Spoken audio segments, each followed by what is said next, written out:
All right, thanks everybody for tuning in. This is part 2 of our 3-part series on Christmas Time is Here, the Charlie Brown hit Christmas song written by Vince Guaraldi that everybody loves to hear and play all throughout the holiday season. So if you haven't watched part 1, you should go do that right now and then follow up with this part 2 video. And so I'll place a link up here on the video so that you can go see the first video for this series.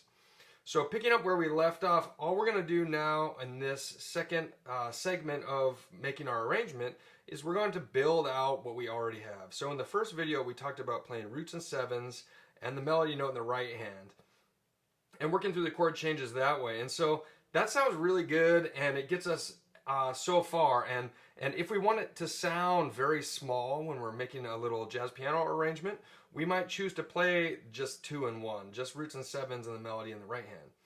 But we need to cover a couple tactics today that will help us make the Christmas Time is Here sound bigger. Okay, and so one of the first tactics that we're going to do is we're going to play some Red Garland style upper structures.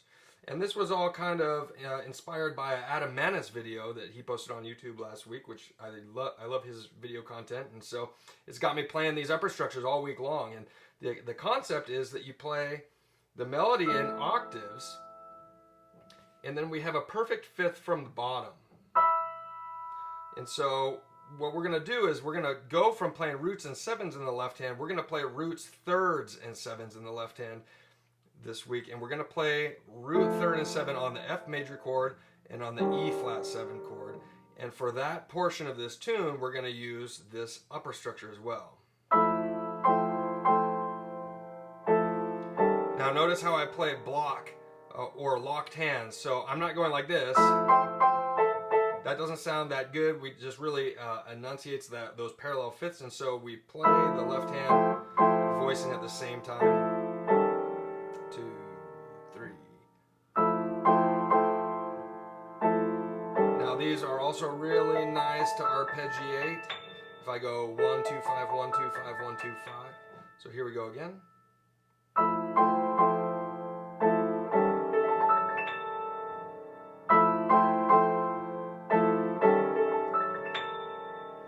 Then I'm going to go back to roots and sevens here for this walk down portion in the left hand.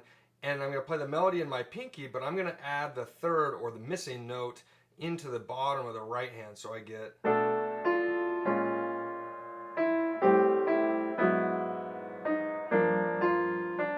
going to pinch to the root and third here.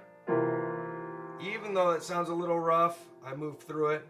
And then I like this little counter melody here to the sharp 5, to the 6.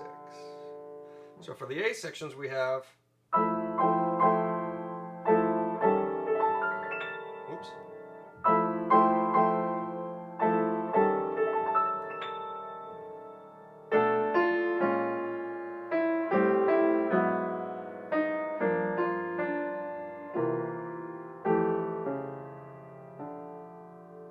Okay.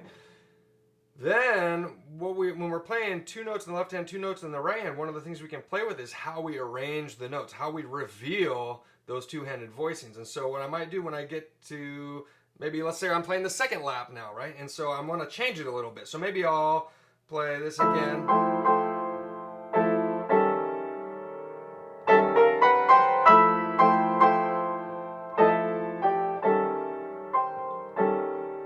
Now I'm going to play outsides, insides.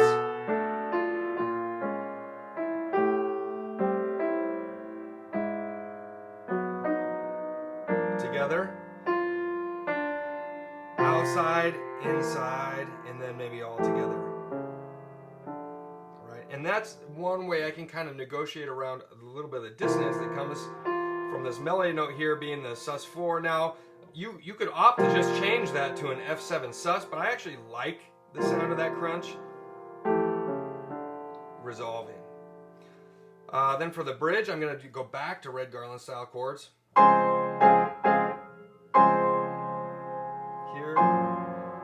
Now this voicing, I just played it down here, but I'm going to actually, I think I prefer after I played that up here. It sounds a little cleaner to me, and I like it a little more. Now there, what I did was I started out here with, it's red garland style chords, but in my upper structure, I'm not doing perfect fifths this time. I could. Oops. It actually doesn't sound bad.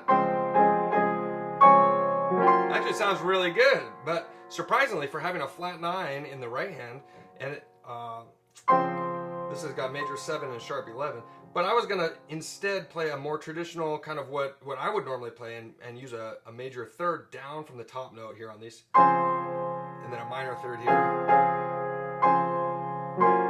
and then I can keep it the same.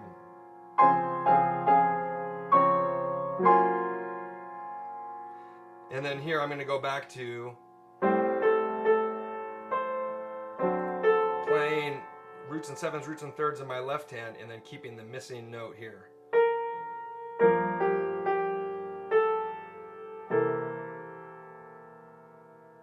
And then we're back to the melody.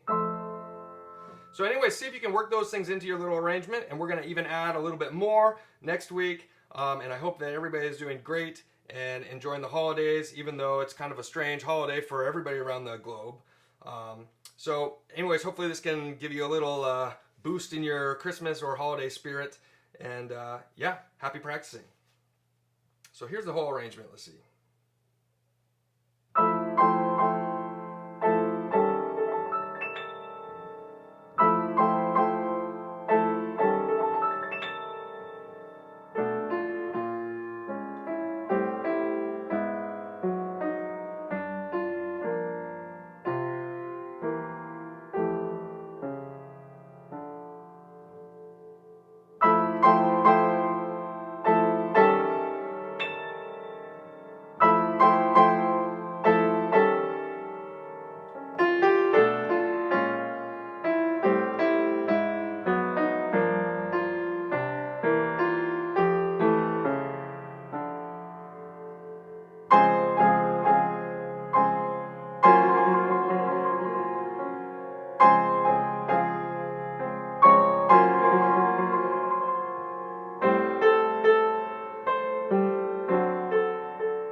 There's a suspension.